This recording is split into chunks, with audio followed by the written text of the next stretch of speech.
Hello dear learners, the course that we are talking about today is Basics of Apparel Industry and Entrepreneurship. The course code is PHC 005. I am Dr. Richa Prakash from School of Continuing Education, Indira Gandhi National Open University. And the topic that we are going to cover today is Organizational Setup of a Garment Manufacturing Unit. Now the objectives of this particular course are: describe the organizational structure of a garment manufacturing unit, explain the functioning of various departments that are involved in the garment manufacturing unit, discuss the importance of various departments in the garment manufacturing unit, and to examine the role of the human resource engaged in the garment industry at various different levels. Now let's talk a little bit of introduction about the particular program. All over the world, clothes were traditionally manufactured for the local market. But over the past 30 years or so, the garment industry has evolved from custom fitting and assembling of individual hand-sewn garments to the mechanized, automated, and sometimes even robotized and customized production and distribution of ready-to-wear in the global market. The Indian apparel industry not only strengthens the country's economy but also supports the lives of millions of people. 1 out of every person in the households in India actually depends on this particular industry of garment manufacturing unit, or even if we can say apparel and textile industries.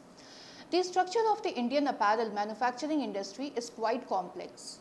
Traditionally, the industry has been divided into 2 sectors, namely domestic and exports. India is one of the largest garment manufacturers in the world and has made its name by producing high quality garments for all the segments of the society. One of the key advantages of this industry is abundant availability of raw materials. Silk, cotton and jute all are nature-based fibers and are hugely available in abundance in India. India is the largest producer of jute and the second largest producer of cotton in the world. Additionally, India is also the second largest producer of synthetic fibers after China. As a result, a number of fibers are used in the Indian apparel industry like cotton, jute, wool, silk, man-made fibers and also synthetic fibers. Further, the Indian garment industry manufactures and also exports garments at affordable prices due to cheap wage rates. And why are the wages so cheap? Because there is huge human labor available in the country. Retailers are increasingly coming to India for the low production cost. Now let's talk about the main key feature of today's topic, that is the organizational structure. So as the clothes are manufactured in a garment manufacturing unit, there is no doubt in saying that without a proper organizational structure, this rapid development and sustainability are not possible. Each garment manufacturing unit is an organization in itself where a group of people work together to achieve the targets defined by the higher authorities. Organization structure is the identification and grouping of work to be performed for the purpose of enabling the people to work together to get the objective and to share the work among them in an effective and efficient way. A garment manufacturing unit is also defined as an organizational structure consisting of activities such as task allocation, coordination, and supervision amongst the various people of the organization. It can also be considered as an outlook through which individuals see the involvement of their organization. An organizational chart is a pictorial representation of a company's structure and may not be the same in all organizations. Organizational structure determines the manner and extent to which roles and responsibilities of the work are delegated and how the information flows between different levels of the management. Now, if you see on the screen, there is always a head that is there in the organizational structure. That head is called the CEO or managing director. Now after this, the classification is divided into 3: the director finance, the director operations and the director marketing. Director finance is further, there are 2 people under that, accounts and export department. Director marketing will have 2 further divisions, which are export sales and domestic sales. While if you see the director operations, they are divided into a further number of classifications. There will be manager who is from the planning department, from merchandising department, from production, quality control, purchase and administration department, and they are further classified into different levels. Organizations are structured in various ways as per the objectives defined for them. Organizational structure determines the modes of its operation and performance. A balanced organization structure assigns responsibilities for various functions to different entities such as departments, groups, and individuals of the organization. Now, there are various features of an organization, and they are as follows.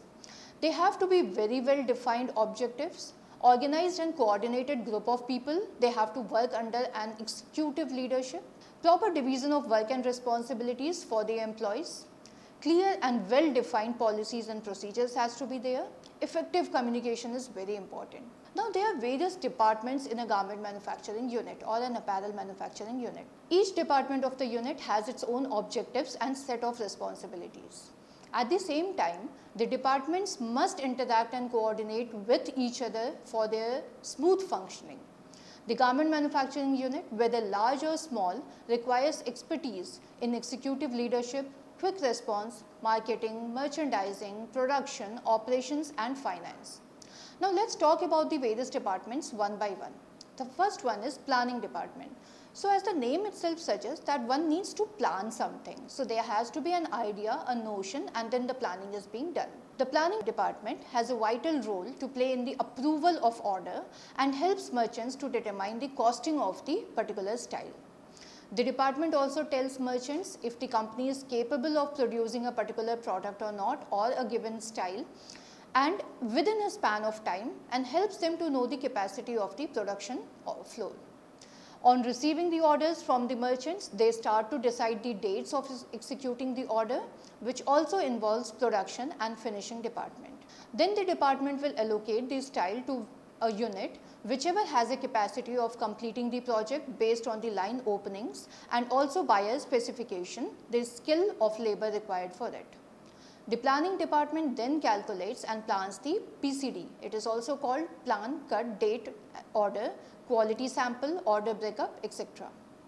The planning department keeps constant touch with most of the departments like the merchandising, production, marketing, etc. And the reason behind that is because planning is the department that actually plans all these steps of how a style or a product is being made. So the planning department has to know how the merchandising department is working, how the production floor is working, whether the marketing is happening on time properly or not, and so on and so forth. In case there are any changes in the line of style or any such modifying situation, then the department updates the merchandising department so that they can further communicate with the buyer and also maintain a hard copy for it for future reference.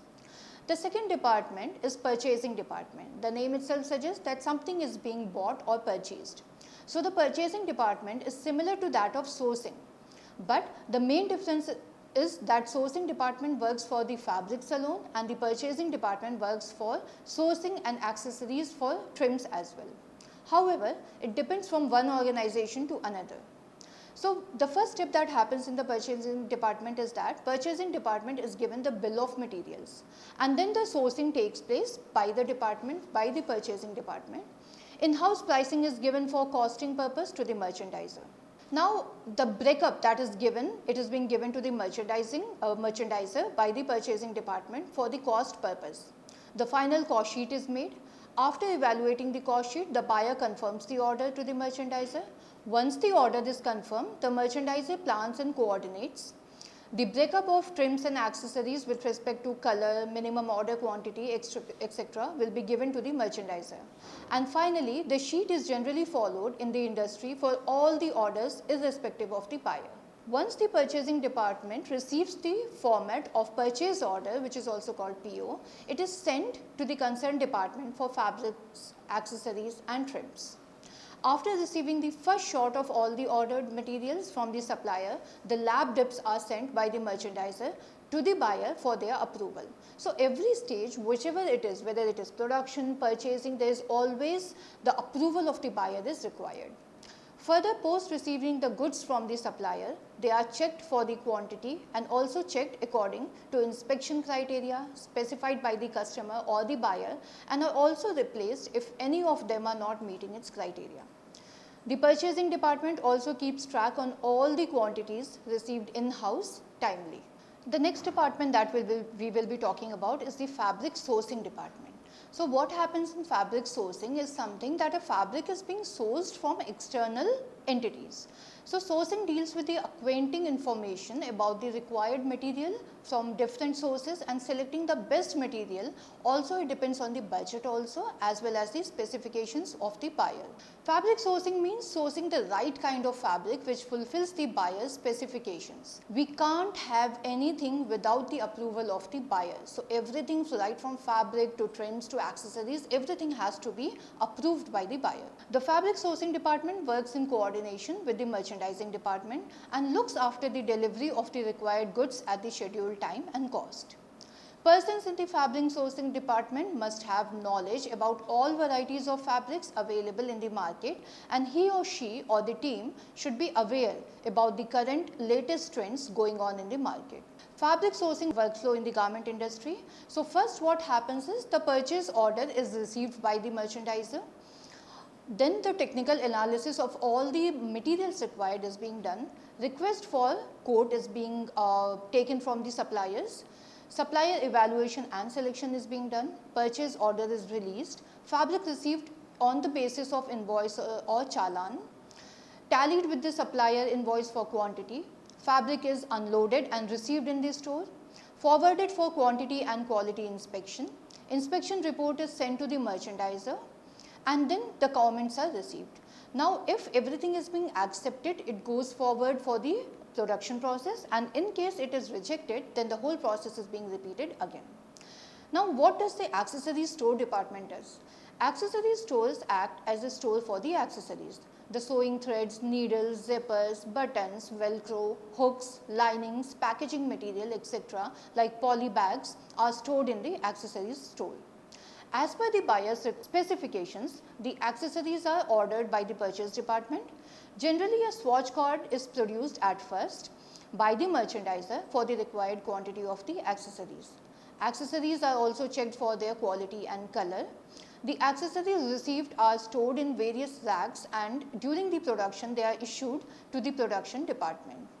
Now one of the very major department in the whole garment manufacturing unit is the merchandising department. Merchandising department is the link between the buyer and the manufacturer or the exporter. All the information that is related to order is passed through the merchandising department to other departments. Merchandising is a process through which the orders are planned, manufactured, finished and presented or exported to the buyers as per their specifications.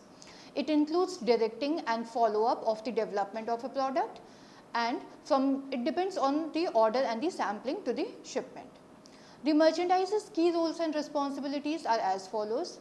The merchandiser has to analyze market and product. Internal and external communication has to be done by him or her.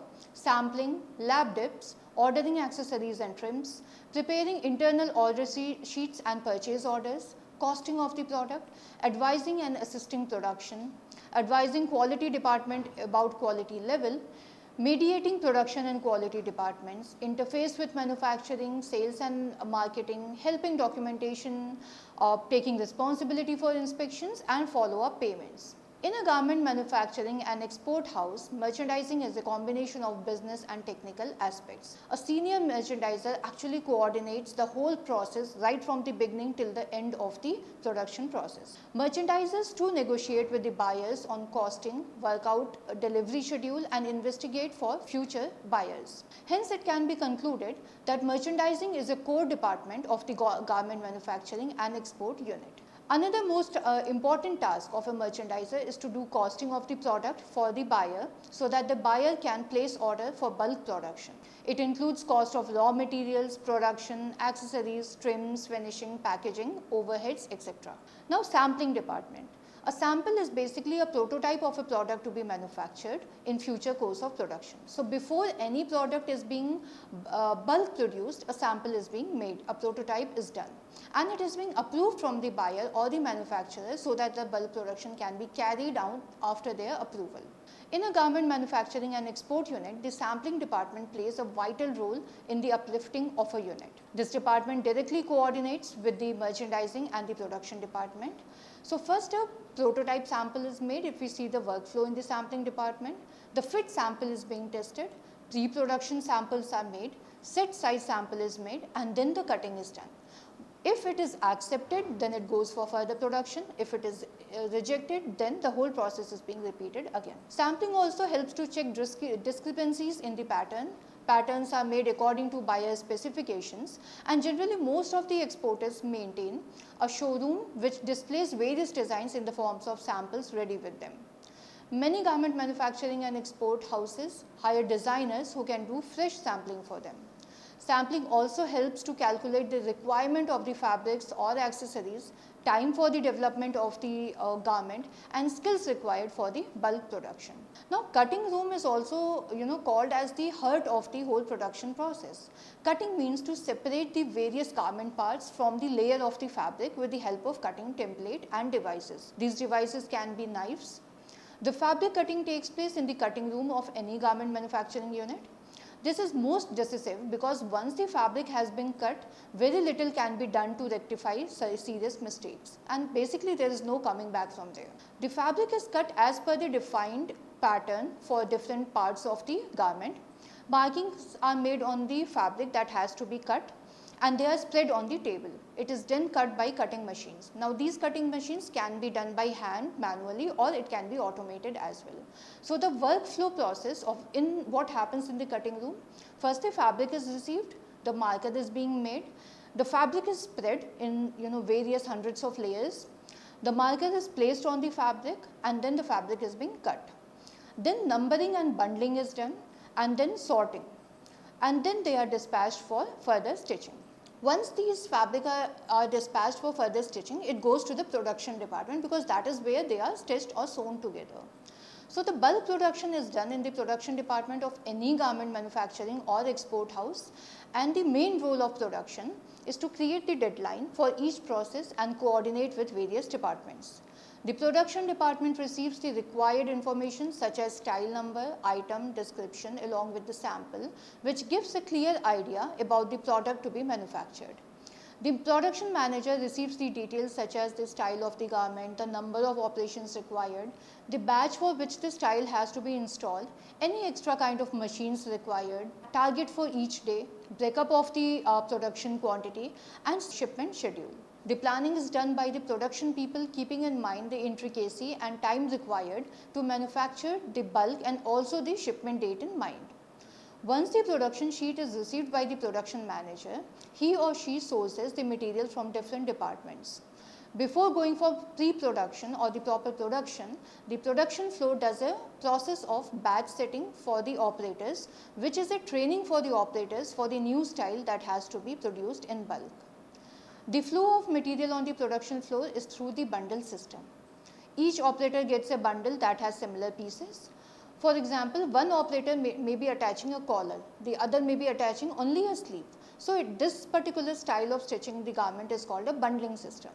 They join the pieces and move on to the next operator for further sewing or the further sewing of the next particular piece. An efficient production manager sets the target for each day. Now after the garment is being stitched, they are sent for quality control. So the quality control department is in any organization, they play an important role and in the maintaining of quality, and is practiced right from the beginning of sourcing of raw material to the final stage of the finished garment. Quality must be built into the components, it cannot be added on into the product during inspection. This is the most important lesson and should be clearly understood. Although there is 100% quality check on the sewing floor, an excessive number of faults do find their way into the finishing. Companies should be also aware about the cost of the quality. Any product which is not seen in the quality control department by the quality controls, and if found faulty, can lead to loss of consumer or buyer, or even further there won't be any orders received. Now one of the last departments is the finishing department. Finishing is the last step of garment production. After the garment is stitched and inspected for quality, it is brought to the finishing department. Here the garment is thoroughly checked once again, and details like measurements, care labels, etc. are checked.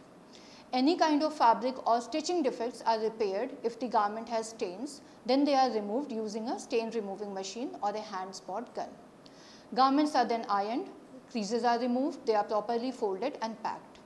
So this is the workflow process of the finishing department. Thread cutting happens, initial checking, measurement checking, final checking, pressing is being done, tagging of the garments are done, folding and packaging, cartooning, final inspection, and then the shipment is being sent. And then comes the shipping and logistics, where the product is being shipped to various places or even the manufacturer or the buyer. So logistic is considered to be the complete process involving planning, managing and controlling the flow of goods and services. Simply put, logistics is the management of flow of resources between point of origin and the point of consumption in order to meet some requirements, for example, of customers or corporations. There is hardly any manufacturing or marketing activity that can be achieved without the support of an effective logistic department. The logistic department is entrusted with the responsibilities of ensuring that the entire process of logistics is maintained and developed in accordance with the goals of the business at an economical cost. It includes a complete process of planning, managing, controlling and coordination to make the surge that goods reach at the right place and the right time. Concluding today's unit, this session has elaborated upon the working of the various departments of a garment manufacturing unit. We now also know that to deliver a successful export order, there should be coordination among all the departments of the organization or the unit. We have also discussed in detail the workflow for executing an order. Summing up, the Indian garment industry manufacturers and export garments at affordable prices due to cheap wage rates. Due to technological advancements and new machinery, today Indian garment manufacturers produce much better quality and well-designed garments and they supply it to the whole world. India's garment industry has been growing rapidly in the past few years. Needless to say, the growth of organization depends on the successful organizational setup, and hence to know the organizational setup of a garment industry is extremely important. The planning, purchasing, fabric sourcing, merchandising, sampling, cutting, production, shipping and logistic departments are among them. They all have an important role in delivering the orders, and a merchandiser is the one person who deals with all the departments and acts as the interface between the buyer and the manufacturer. That's all for today's session. Thank you so much.